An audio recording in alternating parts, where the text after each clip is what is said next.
Well, good morning, everybody. Welcome. Thanks for joining us today on our California-Nevada chat for February 21st.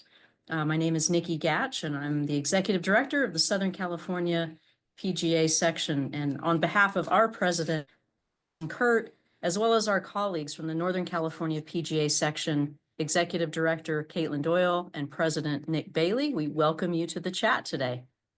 It's hard to believe we're 2 months into the year. Seems like we just celebrated the holidays, but full steam ahead. Our professionals that were affected by the fires are, in the process of cleanup phases and trying to get back in homes and sort of rebuild. So our continued thoughts and prayers go out to them. I'd like to thank everybody for the well wishes and the gift cards that we've received. Special thanks to FootJoy. They've sent a ton of apparel to us that we've been able to distribute to those that are in need. So thank you for that, and please continue to keep everybody in your thoughts. We've had a busy month or so here on the West Coast with the West Coast swing of the PGA Tour. We hosted 4 events here in our state. And we've got 4 more additional events that will happen this spring and then into the fall. We've got 2 Champions Tour events here in Southern California this March and April. We've got an LPGA event in April in Los Angeles, and then we've got the PGA Tour back in NorCal this fall at Silverado. So always great to have these big events here in our state, and especially when we get a chance to have some of our members compete at that level. I'd like to welcome my cohort, Executive Director of Northern California PGA, Caitlin Doyle. Caitlin, would you like to say a few words? Yeah. Hey, Nikki. Thank you so much. It's great to see everyone today. Thank you all for being here. I don't think Nick Bailey, our president's on. I thought he might be on, but I know he was hoping to. But just obviously great to have you all here today. We're really excited about this presentation today from Kevin and Kelly, and I think it's going to be really helpful, really useful right now. The AI topic is clearly booming in our industry, and yeah, just excited to learn from them. So toss it back over to you, Nikki, and we'll get rolling. Great. Yeah, I'm excited about this as well. We've seen. I don't know if it's the same presentation or something similar at the annual meeting back in November. So it's great to have both Kevin and Kelly join us. Kevin Scott as Chief Technology Officer for the PGA of America, and joining Kevin as his sidekick, as he says, is Kelly Williams, PGA General Manager at the Greenbrier Golf and Country Club in Georgetown, Kentucky, the other Greenbrier. Kelly is going to join today to kind of share from a PGA member perspective of how he utilizes AI, not only in his everyday life, but how he's integrated it into his operation there at the club. So really interested to dive into this, and then of course at the second part of the hour, or maybe the last 20 minutes, 15 minutes, we'll see how the conversation goes, but we'll always have California Alliance for Golf Executive Director Craig Kessler to give us a legislative and advocacy update. We've got some bills kind of in the hopper that he'll discuss. The whole daylight savings / standard time situation. Craig will give us an update on that as well. So let's get started and dive in. And Kevin, lead us off, please. Sure thing, Nikki. So we usually do this for about 60 minutes. I think I just heard we should get it to 45. That'd be great. Okay. All right, Thank Cal, we're you. gonna have to hustle then. All right, we're on the shot clock, so I'll keep the intros to an absolute minimum.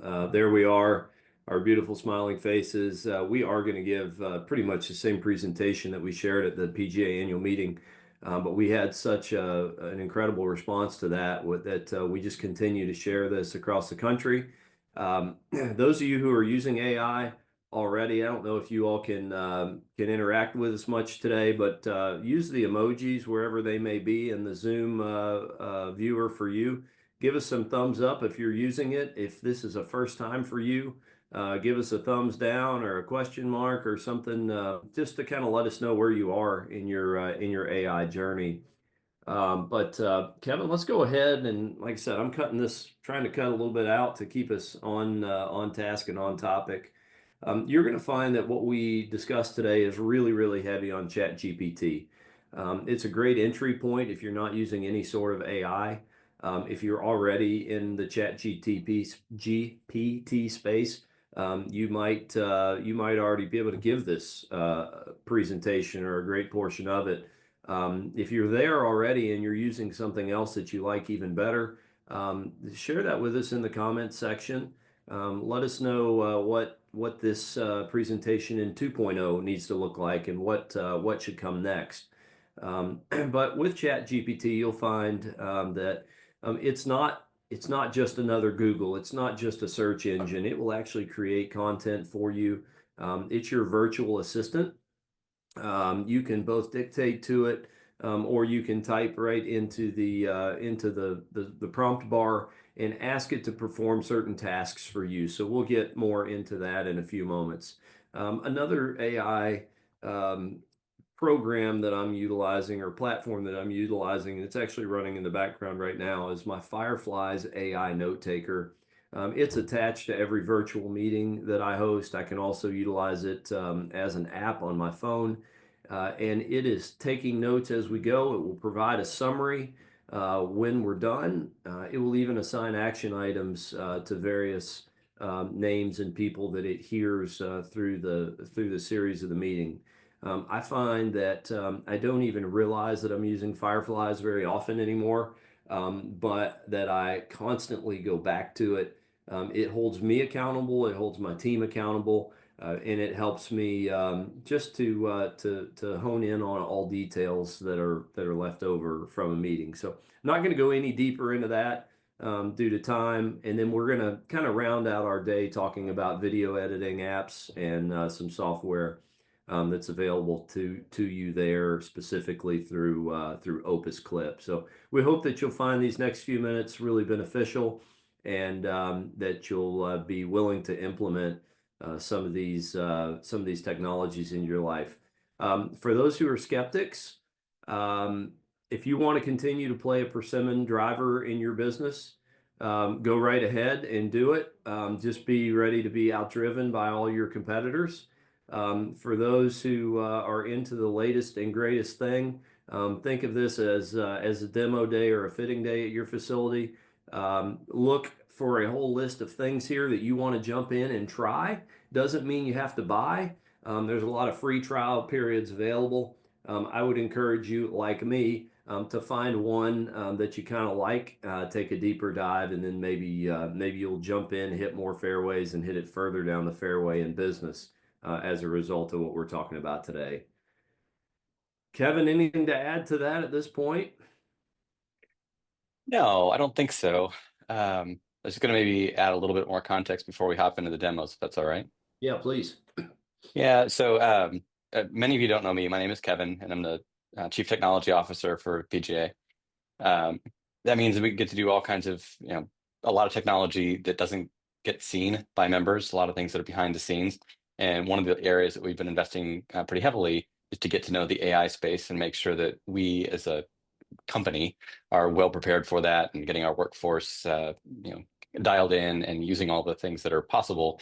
But that also means that we've gone pretty deep to understand what are the implications for the golf industry and what's that going to mean for you potentially. So Kelly had approached me, gosh, 6 months ago now or something like that, and basically said, hey, is there something that we could do for the Kentucky section? I think you were leading the education or continuing development area for the section. And so we started to put this together. It ended up showing up at the annual meeting, and then we had a lot of requests to sort of share that further with more and more PGA professionals. So as Kelly mentioned, a lot of what we're going to show, if you've been into ChatGPT, this is going to maybe be a little bit boring. If it's new to you, hopefully you'll see some things, get some ideas for what you can use in your businesses. So this is just meant to share and create exposure. There's a kind of main takeaway of it, which is this stuff is all very approachable, and we really hope you'll just go out and touch it and give it a shot. If you don't like it, there's kind of nothing lost, but we want to create a lot of awareness because in the coming months and years, a great number of things are going to change because of AI. we think one of the most important things we can do from a technology standpoint is, just create awareness and education. So this is the beginning of that.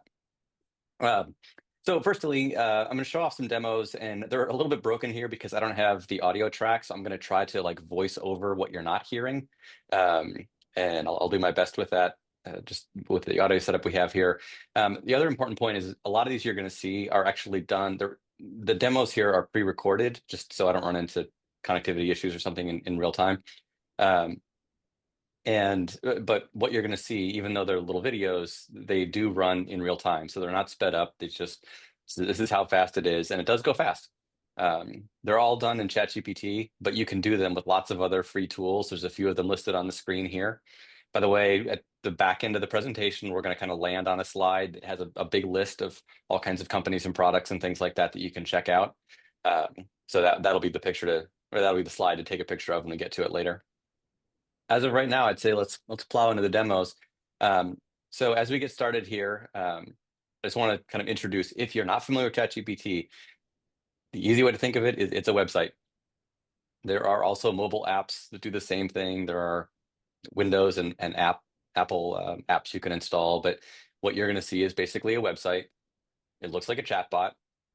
You type things into the bottom and it responds back and forth, so you can just sort of chat with it. If I'm feeling like I'm typing slow on a certain day, I will actually just speak to it rather than talking to it. So what you're going to see here is me speaking, and then it transcribes my voice and sort of kicks off the chat that way. So I'm going to try and do this with the voiceovers. Here we go.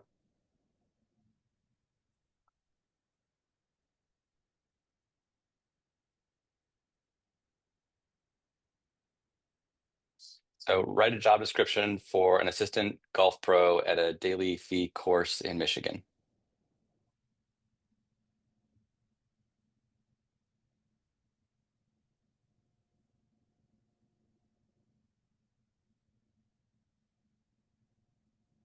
Now make a scoring rubric that I can use to evaluate job applicants.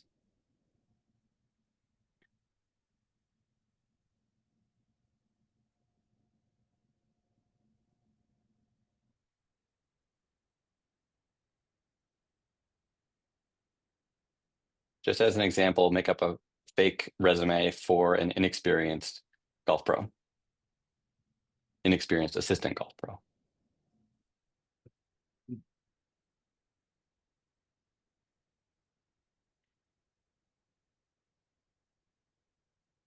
That'll work. Now I want you to score this resume against the rubric that you created a second ago.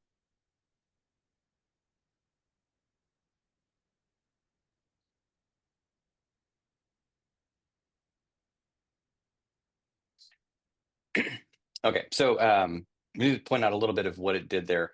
Again, the examples go fast. Sorry about that. But what we just showed are 4 different things that you can do, and you would probably never do all 4 of them in sequence like I just did. But the first thing it did is write a job description. So you can use that for lots of different reasons. If I had to guess, probably very few of us on the call here got into the golf industry because we wanted to write job descriptions. So let it help. It's something that we sort of have to do in our roles. And you can tune that to any job description. You can give it, I didn't give it hardly any context at all. I think I just said where the facility is located, what type of facility it is, but any extra bullets or context that you give it will help it write a job description that's more tailored to you or your specific role or your specific needs, your specific facility. So a little bit of information and it'll flesh that all out. Or you can just take the job description and copy it to Microsoft Word and modify it there, whatever you like. So number 1, it made a job description.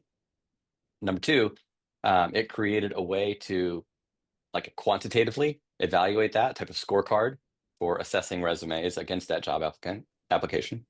The third one is it wrote a resume, and you can use that same kind of thing to help either create resumes from scratch or take an existing resume and you can just paste it in and say, help me make this better. Or, what are some ways that I might tailor the resume for some specific need if you have it.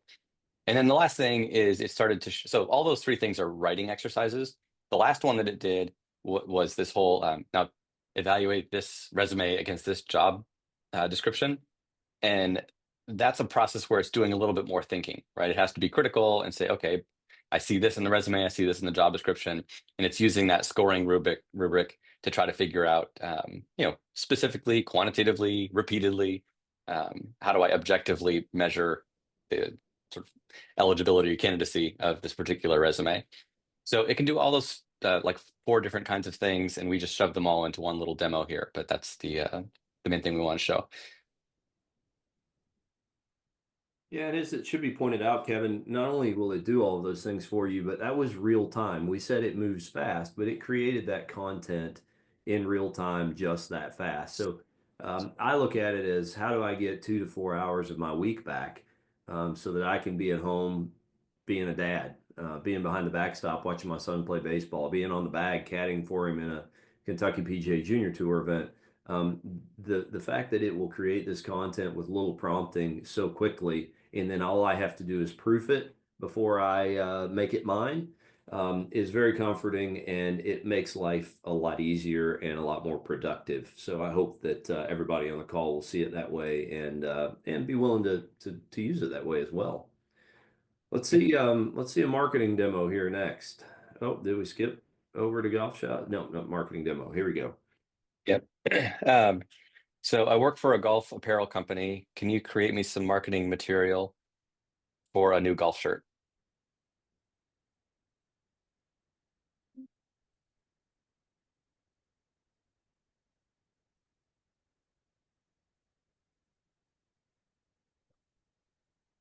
It is a performance shirt, but it actually has a retro look.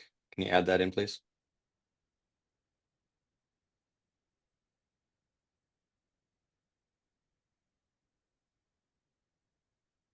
Great. Now give me 3 names for the shirt.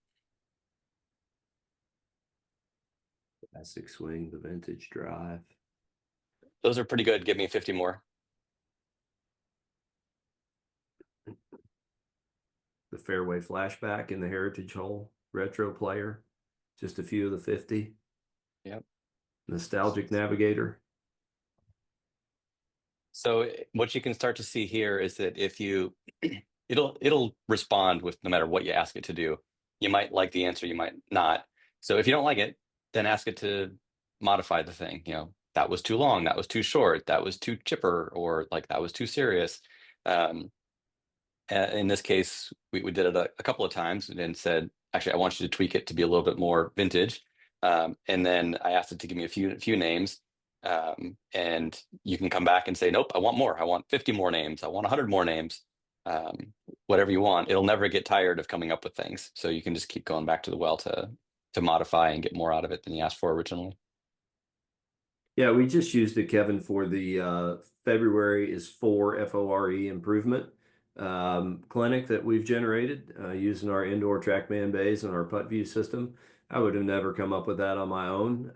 We're going to push that on into March, and it became the March to Mastery of your golf swing. So just a couple more real-time examples of how I'm utilizing that in my day-to-day as a PGA member from the golf angle. Love it. Let's see some golf shots now. Identify this golf shot and tell me how to hit it.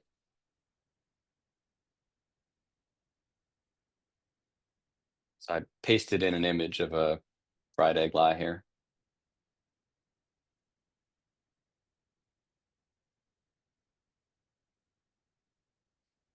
Looks good. Now turn that into a 2-minute script for my golf YouTube series.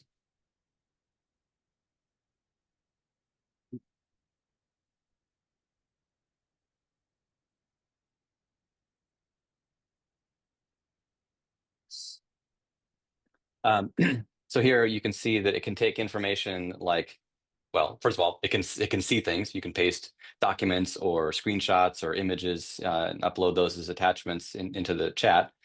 So it can see those, and it used that to come up with an analysis of the shot.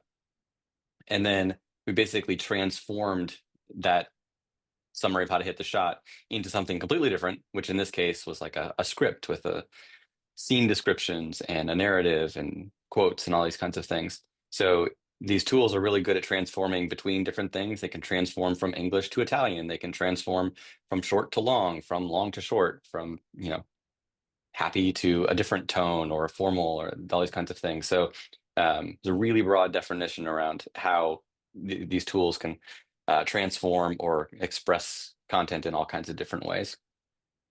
Yeah, one of my favorite tricks too is to ask it to create an outline or some sort of a framework for a program that we may be hosting at the club, whether it's instructional or food and beverage related, or a game watch party, for example, as we head towards March Madness. And then after it creates that framework, my very next question is always, okay, that's great. Now create a marketing email promoting that event on XYZ date. And that's where you, to Kevin's point, make the 1, 2, 3 step process of letting it help you do your job from soup to nuts, as they say. Yeah, that's a cool example. Lastly, just because it's fresh on that particular slide there, Kevin, as you look down in the bottom left-hand corner, you see the paperclip, right? I mean, Kevin made the statement that he uploaded the fried egg lie. In my case, another thing that I do is upload my rules and regulations book from the club. Unfortunately, as general managers often do, we get to write disciplinary notices. And you can ask it to reference your rules and regulations, or maybe your membership plan if membership sales is part of your oversight, like it is mine. It will find that information in your documents and reference it, cite it, if you will. Now, when it spits out the answer, it produces your content. We don't just plug and play. We always make sure we read it through. There's typically a little bit of editing that needs to be done, but I find that it's oftentimes 85 to 95% correct without me. And then I fill in a few blanks to make it appropriate for the communication. Super important point. We even have that as part of our policy in the company, that everything that comes out of an AI needs to be owned by a human. We call it the human in the loop process. It's unlikely anyone's going to forgive you if you have to go back later and say, that mistake that was made because it came from my email account, or it was sort of published under PGA's brand or your facility's brand. Like, nobody's going to forgive you if you try to say the computer did it. Right. You got to own it. It's got your name at the bottom of it, so you better make sure it's relevant to your topic. All right, Kevin, let's see equipment. Yeah, Kelly, I think you pointed out this is a little bit of an outdated demo, but we're going to roll with it anyway. This is 6 months in the golf business, right? How quick things go. So I'm a sales rep for Ping.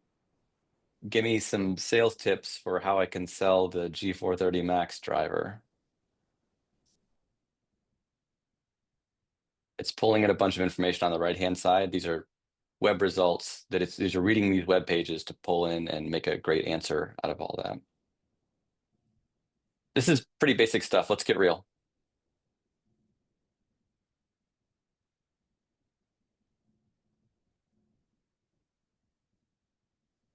Again, you can nudge it to basically change the quality of its results. Say, I want more in this area or less in that area. Kelly, you got to do something around this too, right? We do. So if you're anything like Greenbrier Country Club, to our PGA member listeners there, you've got that one person at your facility who knows everything there is to know about golf shafts, driver heads, and you always wish that every single customer or member who walks through the door could interact with that person. In our case, that's Greg. Greg Metters is a quarter century PGA member, and man, he just knows shafts. It's unbelievable. So it finally occurred to me that, hey, let's ask ChatGPT to create a kind of a cheat sheet, if you will, on common golf shafts. And then I'll type in the specific manufacturers that we carry in our golf shop. And just like it created here for Ping, we'll have all that information specific to every company. And then rather than hoping that Greg can teach every other member of our team, we just print it out, pass it out, and expect them to have that basic baseline knowledge. And I know that we're consistent, right? Who else has had that experience where If one person is in your golf shop, they get one customer experience. If a different person is in, they get a tremendously better or worse experience depending on their needs. Well, again, this helps us manage consistency across our operation and creates an expectation that everyone is on the same page from the start. So that would have taken hours worth of work to look up all that information and create it. Instead, ChatGPT can help us do it in a matter of 10 to 15 minutes, and we've got a document that's well formatted, ready to save, print, and run with going forward. All right, let's get to the next one. Let's go. Do some web research on Augusta Ranch Golf Course, our programs and everything. I'm in the process of updating the FAQ part of our website, and I need to make a really good page out of this.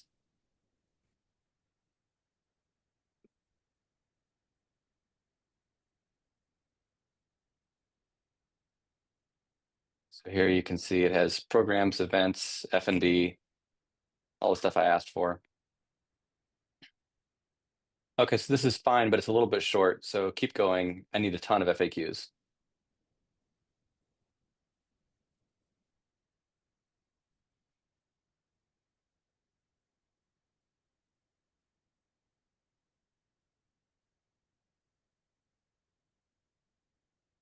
So it gave me these FAQs. I can now go do what I said I want to do, which is create the FAQ page on the website.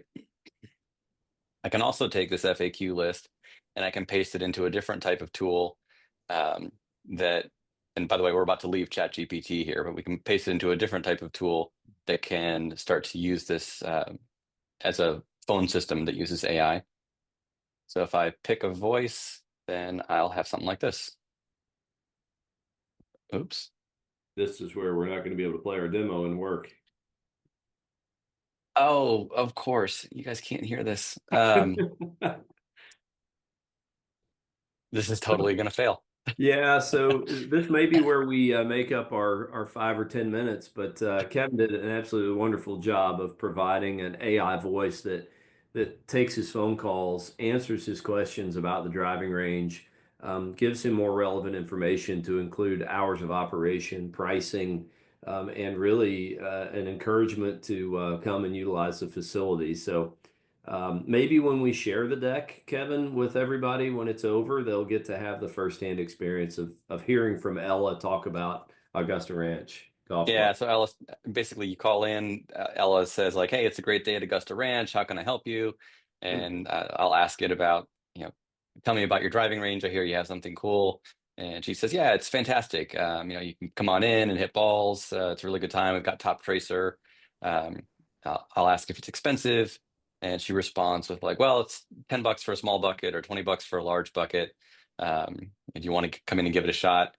I can ask it about what's available for F&B. Is the restaurant any good? She'll highlight some of the things that are on the menu. When I ask about what about like music or entertainment, she assures me that Augusta Ranch is tons of fun, and here's all the reasons why, and got live music and different night golf and stuff like that. So it uses a voice. It's conversational. You're able to talk to it. Again, sorry, you're not able to hear the audio. It's I would say it's compelling, but probably not perfect. And part of the reason for showing this in the demo here is just so that you're aware that it's possible. Not necessarily to say that you should hand over all of your phone calls to a computer, but you could. And I think as we go on as consumers who have, you know, shouted at automated voice response systems over the phone with airlines and banks and stuff like that, we're going to see this get a lot better and a lot more conversational. So again, as your customers and we all as consumer in our consumer part of our life, we're going to experience a lot more of these kinds of things where we're just going to end up talking to computers, and it's going to become a little bit more normal. It's not saying that the world is there yet. So if you were to hand over all your phone calls to a computer, you might get complaints. But that is the direction that things are going to go, just in terms of what consumer expectations and that kind of thing. So they might look to be able to do it. The other nice thing is that if you're not around at 10:30 at night when somebody wants to call in and make a tea time, then these types of tools can answer those phone calls for you. So it may be a way to kind of ease into it if you'd like to dabble, to be able to say, look, after 7 o'clock or whatever the time is, you can at least have some assistance on the phone if you would otherwise have none. So you might look at it as an alternative to leaving a voicemail. Kevin, I'll just jump in for a second. First of all, this is awesome. Blows my mind every time I see it. I know we've got a few folks that have raised your hand. If you can type in your question in the chat, that would be great. And I know Kevin and Kelly can answer that for you. That's very, very helpful. Thank you, Nikki. Yeah. How about while you're typing those questions in, we'll crank through a little bit more and come on back to those. Yeah, we're going to have the same issue with Rocky in the video, I think, Kevin, but at least we've got captions on that, so maybe we can make that go. Yeah, I can improv Rocky. So let me start though, Kevin, if you don't mind. When we talk video, I mean, if you're on Instagram, Facebook, obviously TikTok is kind of video king now, I guess. I continue to resist that one for various reasons, but I won't go into that. If you're not in the video space as a golf facility, then I'm of the opinion that you may as well not exist. I don't say that we're in a great position in video in Greenbrier. But we have challenged our entire team to get better. In my case, we were creating, we did a major renovation here 3 years ago, and we were trying to update our customers and our members about what was going on. And I would shoot what we call the Greenbrier Minute with an iPhone, then I put it in the Apple editing software, and 3 or 4 hours later, I had 60 to 90 seconds of content. And for the number of views I was getting, I thought this is just really not worth it. Tools like this were not as widely available at that time. So I stopped creating the Greenbrier Minute because it was really hours of Greenbrier production. Insert or introduce Opus Clip to everyone. Kevin, I'll let you talk a little bit more about how it works, and then we'll talk about how Greenbrier is utilizing it after that. Yeah, sure thing. A lot to what you were just saying, Kelly. A lot of people will shoot. So I'm old, so I shoot video this way, landscape, but the cool kids all shoot it vertically. And it's unfortunately not as simple as just twisting the video. You sort of need to cut it and crop it. And the cool kids don't want to listen to Rocky Mullendorf for 5 minutes and 20 seconds. They'll want to be able to see a sort of doom scrolling quick hit that they can get in 20 seconds or 40 seconds.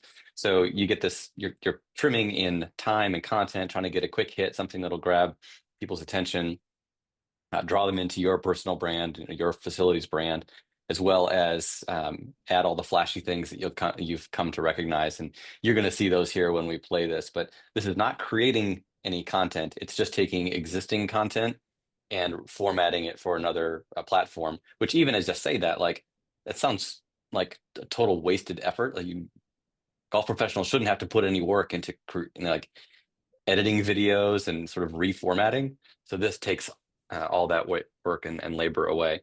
Plus, it's going to do stuff like adding those captions and stuff. As a reminder, you've got a 5 minute and 20-second video on the left-hand side of your screen, and then it's going to turn it into what you see in the vertical box here. Unfortunately, you just can't hear it. You can't hear it, but you can read the captions. So that's right.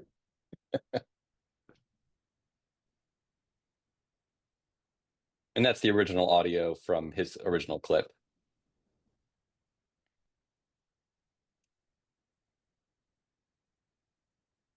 Dangerously left.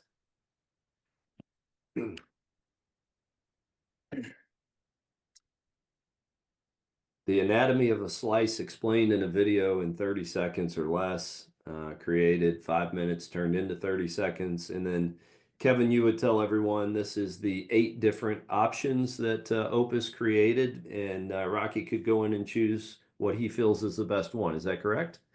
Yeah, that's right. Or multiple. It's it's in 2 or 3 minutes that it does the cropping and captions and all that kind of stuff. It actually spits out 8 versions, not just the one that I showed. So we have a Tuesday and a Wednesday night simulator league here at the club. We were producing our results and emailing them out, and it seemed like nobody ever knew where they stood in the league. What do? We challenged one of our assistant golf professionals, who, by the way, in level one has to record a lot of different videos, rules, videos, observing golf lessons, giving golf lessons, all in the pathway to his PGA membership. And I said, "Hey, Nathan, guess what? You're going to become our video guy." And he would be under this desk right now, as opposed to having to sit and talk to 100 other golf professionals. It scared him to death. But we introduced him to this, to the point where he gladly paid the subscription fee so he could utilize this in his own time. And now we have about a 30-second Instagram video and reel that goes out every single week with the updates from our weekly league. Greenbrier GCC is our handle. If you want to see some of those in real time, you can check those out and see how we're doing and give us tips to improve. But you'll now know how we're doing it. Kelly, what's the and Kevin, what's the cost of this Opus clip? I think that one is about $15 a month, if I'm not mistaken. So think about your marketing budget to spend, what is that, $160 a year or $180 a year. It's an absolute steal, in my opinion. And it should also be pointed out that ChatGPT and many of the other options that we'll show in a couple of slides here, there is a free version that you can try. As a matter of fact, there's a free version of Opus Clip that will give you a few that it will create as a trial period, and you can see if you like it, see if it does it correctly for you. And then you can start paying the fee. ChatGPT, I think, is $20 a month. I look at it from my own personal standpoint as, for $250 a year, I have a virtual assistant who always does what the assistant is asked and does it immediately. I never have to wait for it, and I don't have to manage it. I don't have to give it a review. I don't pay any payroll taxes on it. I'm sure Craig Kessler can get into all that in a bit, but it's a very cheap option for keeping me up to speed, up to date. It even answers my emails for me when I have those tough emotional email responses I have to give. I'll save everybody that story today, since we're on limited time. Yeah, we had a couple questions come in, so if you don't mind, I can just read them off. Please do. First one, can you use the Opus software for any video, and are there any restrictions? I haven't run into a video that I could not upload to it yet, but admittedly, I've used it exclusively from an iPhone. So anything that I've created shooting with an iPhone, I just go in and select it and upload it, just like you were attaching an email, attaching a file to an email, I should say. Okay. The next question, how does one humanize, in quotes, or focus on customer interaction and care when producing a job description through ChatGPT? Oh, humanizing it. Love the question. And I think that remember that you get more than one chance to prompt everything that you enter in. So your first request is create the job description. Your second request may be, hey, put a specific focus on customer care and interactions, must have strong interpersonal skills, and weave that throughout the job description. That might be the prompt that I would give it in order to better humanize the description. I think I'm answering the question that we're being asked. I hope we are. Kelly, oh, go ahead, finish your thing. I had a comment too. No. Go ahead, Kevin. As I mentioned up top, one of the things that we are hoping you'll do is go try and play and just go touch it and see what it does and what it doesn't do. You're going to notice that it's going to fall short in some areas. It's going to give you responses that you don't like. We showed how you can nudge it and get it to sort of try again, take different things into account. So if there are things that you want to emphasize, you just ask it for that. What I'd also ask you to think about is, what is your mindset when you approach these new tools. And initially, typically people come at it like a mindset of, what is this whole whiz bang like computer thing, AI is, can I trick it? Can I trip it up? Or, let's see kind of all the places where it gets things wrong. Um, if you if you reposition your mindset around how do I make it succeed as opposed to how do I trip it up, then you are going to get significantly better results that are going to look a lot like your success. So it's just kind of like if you're talking to somebody who doesn't understand anything about your situation, the more you tell them about it, the more likely that they are to understand. And if you treat these systems as a collaborator that you want to succeed, you're going to get results that look a lot closer to your definition of success. Yeah, Because it does start to pick up on you personally, right? The more you use it, it understands how you like to write or communicate and certain words that you like to use. Isn't that correct? Yep, that's right. and admittedly too, Nikki, when I first started utilizing the tools, I was very transactional. Here, do this, and then boom, it gave me an answer, and then I went with it, or I abandoned it. And I abandoned a lot of the content that it created. And then learning from Kevin and the time we spent together, it was like, no, no, no, no, no. This is not a one and done. This is tell it what you want it to do, and then ask it to do it better. Ask it to do it in the style you wanted it to be completed. Ask it to give it a friendlier tone or a more direct tone. And the more coaching you give it, it will continue to adapt that message until you get it really close to what you want it to be. Don't copy paste and then change it all on your own. Continue to ask it and challenge it to do better, and I think you'll find that it will do better. I've just got to tell. I mean, I won't tell the whole story, but from a standpoint, just a way that I love to use it is on a Sunday afternoon. I received a complaint email from a member about he didn't like our chicken quesadilla here at the club. And I'm now facing that moment in time where it's 3 o'clock on Sunday. I was just about to go home. And now, because I take pride in what I do, I can either wait until Tuesday when I get back into the office and respond to this and think about it and toil over it for the next 48 hours. Or I can sit here right now, add 45 minutes to my day, have a lot of angst over my response, and grind it out on Sunday afternoon when I'm tired. Or I can utilize ChatGPT, plug in his email, ask it to give a kind, thoughtful, caring response showing that I am concerned about his disdain for our product, and it creates it for me. And I read through, change a few words, and then send it. So that's the really short form version of a way that I've utilized the technology. There's no emotional response. It takes that portion out of it for me, but it also makes me much faster, quicker to respond, and efficient, frankly. And it gets me home to my family that much earlier on a Sunday afternoon. Yeah, and Kelly, the rest of your story that you're leaving out is you ended up with a happier customer in a situation that really could have gone negative. So. That's exactly right. That is exactly right. Thank you. Nikki, Yeah. were there other questions that we wanted to get to? I didn't see any others that were in there, but will you share this with us and then we can make sure that we send Yeah. it out to all the attendees, and we'll also include your contact information if you're both okay with that. Sure, happy to. And I'll just mention a couple of things here. What we're starting to see is like the examples we showed here, you go to ChatGPT, you do a thing, and then you like take that information, do something else with it.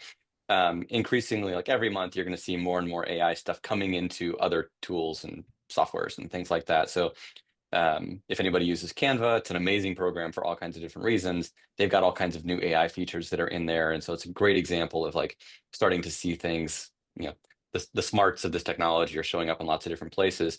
I would encourage you, many of you, I'm sure, pay for HubSpot or tournament management software or all kinds of different things. Encourage those software providers to make their own platforms increasingly intelligent so that any place where you find yourself having to do some kind of mundane or repetitive work in someone else's tool, go to the vendors and say like, hey, I demand more. Like I want these tools to be really easy and make them as smart as they possibly can be. I think that'll benefit all of us. That's a little bit of a call to action to make sure that the tools are increasingly great.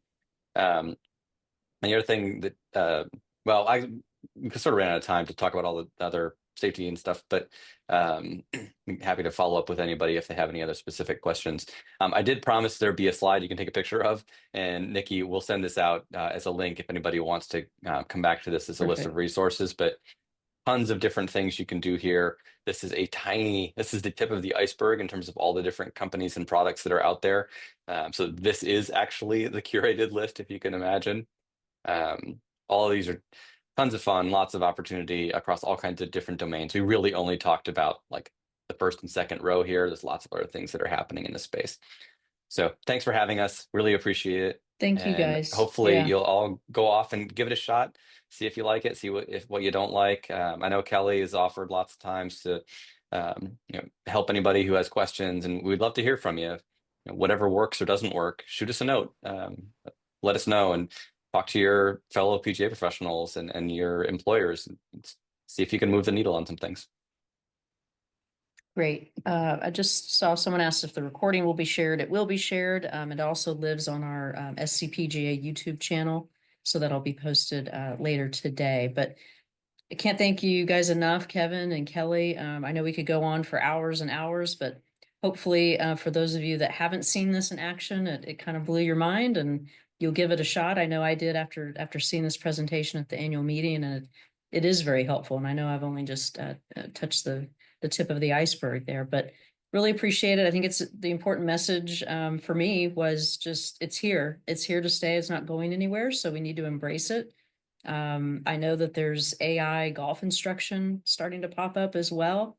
That can sound a little scary or threatening, but I also think, that's not going anywhere. So we've got to embrace it. There's nothing that is ever going to take away from the personal touch, from a one-on-one lesson with a PJ professional. That will never go away. But if this can enhance that or get people interested in the game and then directed to a PJ member, that's a good thing. Yeah, hopefully, Nikki, it'll allow us to charge more and help people get better faster. That's how I'm gonna hold on I to like that rock that. and run with I it. like that. I like that. Well, guys, thanks so much. You're obviously welcome to stay on the chat, but at this time we'll bring on Executive Director of the California Alliance for Golf, Mr. Craig Kessler. Craig, I know you don't have as much time as normal, so this could be a good thing for you. This is a test for you to see how concise you can be. Yeah, I'm going to focus on one thing to probably do the exclusion of some others and just summarize it. But as someone who learned how to type on a manual typewriter and once upon a time wrote 40 and 50 and 60 page articles basically using yellow legal pads, I can't emphasize enough how thrilled I am at all the technology, all the time labor-saving devices, and this is one of them. Having said that, I want to echo what you also said, Nikki. There, for all the professionals listening here, many of whom earn their living teaching, what you do can never be matched by a computer, what you do well. And the same thing with the relations at the club. Just as what I do well cannot be done with machine, but what I do well can be done much more efficiently, much faster, and much better by using modern labor-saving technologies. And so that's where it fits. So what I'm going to do very quickly, today is the last day to file bills in the California legislature. You don't necessarily have to file all the language, but you at least have to give it a number and a title. So we won't know for a couple of days exactly what we're looking at this year. What I'm going to say is that in this session, we're looking at a number of things. Yes, it's possible in Sacramento that are really positive bills. A reprise of last year's bill that made it through to the governor's desk, who vetoed it for reasons having nothing to do with the reason he gave for it, that would set targets, specific targets on water supply and up it by 9 million acre feet by 2050. That's a bill we would support. I don't have time to go into the details, but there are a couple of bills in the hopper for which not all the language is in quite yet. But it should be encouraging to all the junior programs in the state, of which, PGA Junior League, but also at the amateur level and the first tee programs. On two levels, it would appear that the exception that allows youth sports coaches, and that's the phrase that's used now, to act as independent contractors, is that language is going to be beefed up and clarified for all sorts of coaches. And I know how important that is to some of these programs. In addition, some of the requirements for a licensed medical professional by the year 2027 to be able to use automated electronic defibrillators on site is going to be changed into coaches that you have on staff who are able to use it. So those are all positive things, including a couple of bills that clarify some things and are going to regarding the use of glyphosate products, and clarify the distinctions between functional and non-functional turf, but they're all very consistent with the way the golf industry does these things, and so that's all good.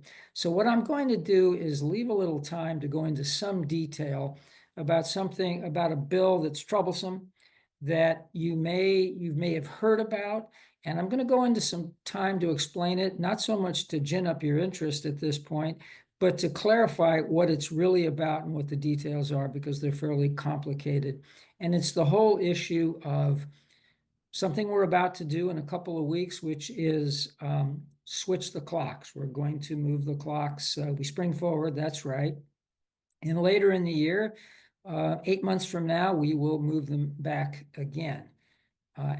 So that's flipping, going from daylight standard time to daylight savings time. To cut to the end, and then I'll go back to where the details become complicated and why they're fraught for the golf industry. There's a bill in the legislature again this year. Last year it was, and it's being pushed hard by its author, Senator Roger Nilo of Roseville and Rockland. That's his district, basically.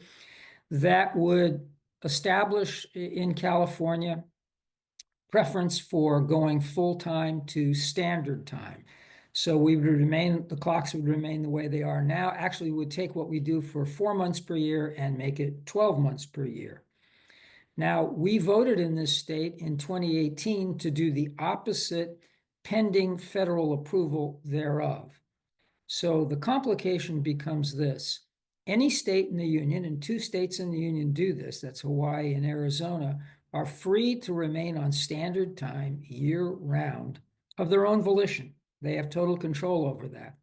However, a state cannot go to permanent daylight savings time, as Californians expressed by about 65% majority in 2018, to go to permanent daylight savings time to avoid what we call, to avoid the switch in the clocks, without either a special waiver from Congress or separate congressional legislation.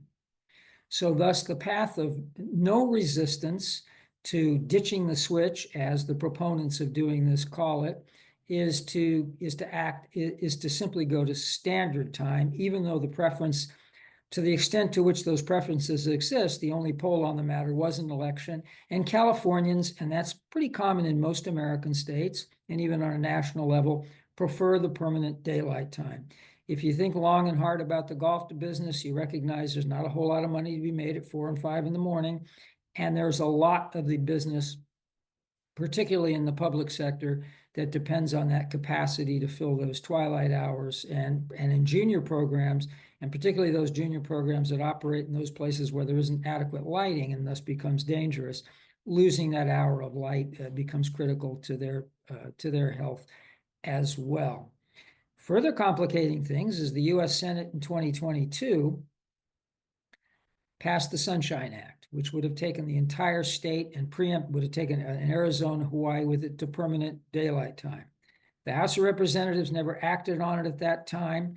When Senator Nilo here in California filed his bill on December 12th to go to permanent daylight time, permanent standard time, there was nothing happening at the national level on the subject.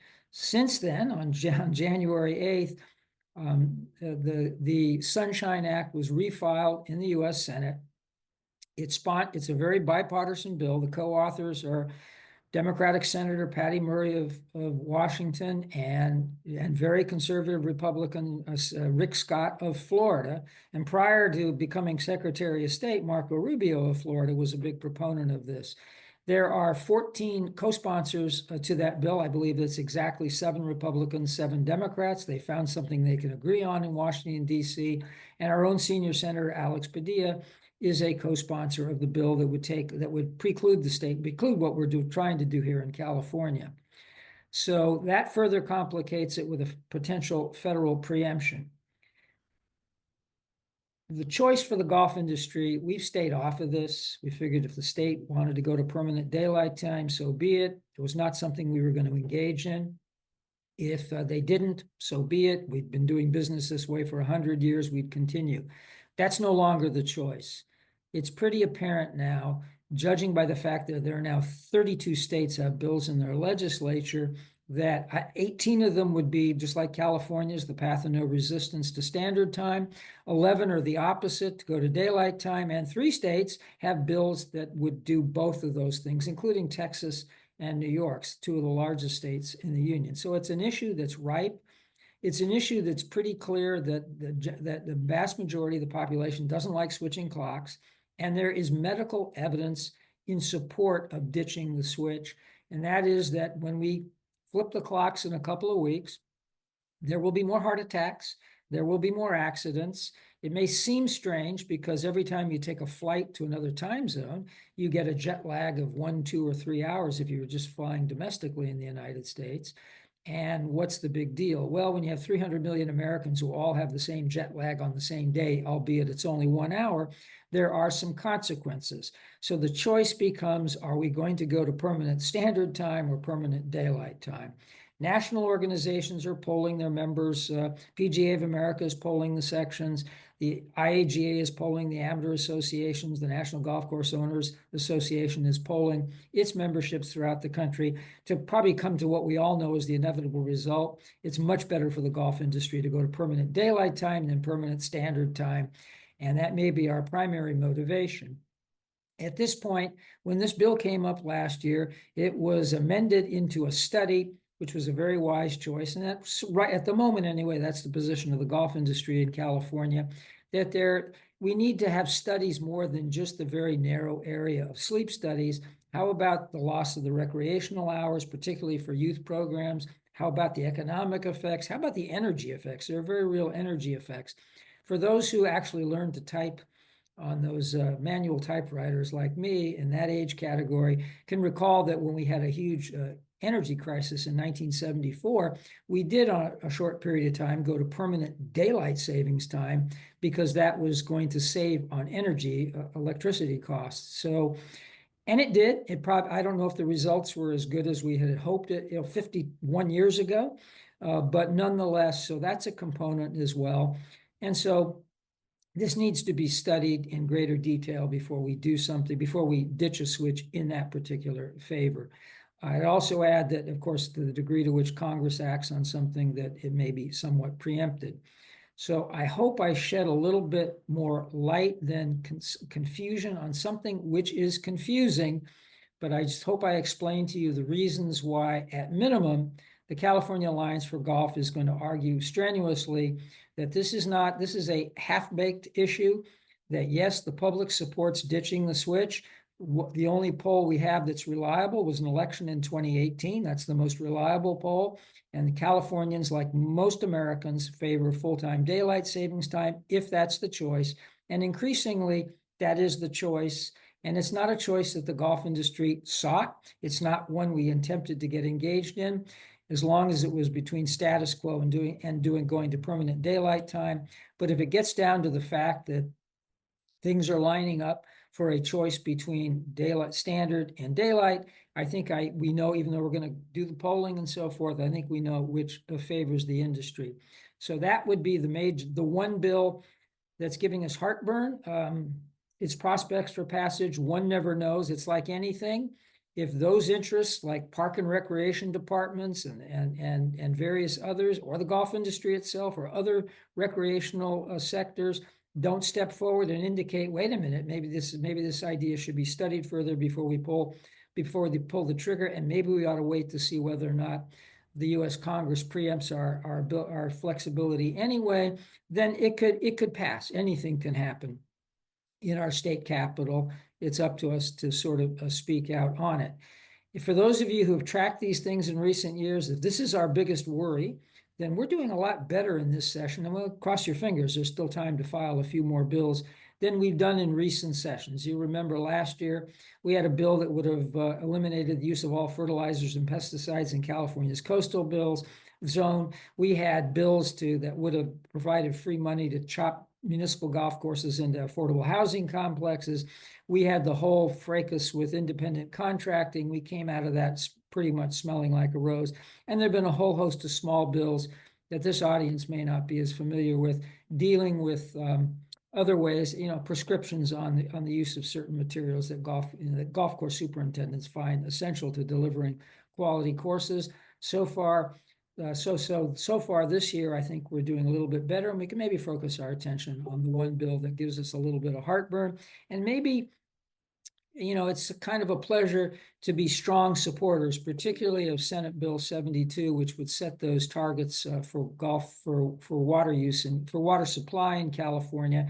And with that, we have on our side the California Municipal Utilities Association and various water providers and districts who have become pretty good friends and allies of the golf industry in the last 15 years as it is. So with that, I didn't go into the details of those bills that we're supporting, but the one bill that gives us heartburn, I think you know where to find me. If that link that you'd think that changing clocks, daylight time versus standard time would be a simple issue. No, anything can be complicated when you're talking about politics and people who write 40-page articles using yellow legal pads. So with that, thanks for having me. And I don't know when we're chatting next month, but look forward to that as well. And a lot will happen in Sacramento between now and then. Not bad. It's 11:01 and I'm yielding the floor. That was pretty fast. You cruised through that. Thank you, Craig. Appreciate the awesome updates. I'm going to close us out here today. So we are at 11:02. So thank you all for being on the chat today. Just housekeeping items. If you were on today on the phone, please let your section office know so we can grant that PDR if you were on the phone. And then next month, very exciting, we have our chat on Friday, March 14th. So we will see you all for the next one on the 14th. And the topic's going to be kind of a PGA information chat with our career consultants, player engagement consultant, and hopefully our district director. So it'll be a good chat, and we'll look forward to seeing you there. And Nikki, do you have any other closing comments before we head out? I'm good. Thanks for everybody. And we'll follow up with Kevin and Kelly's presentation and the link to the recording. So thanks so much. Have a great weekend all.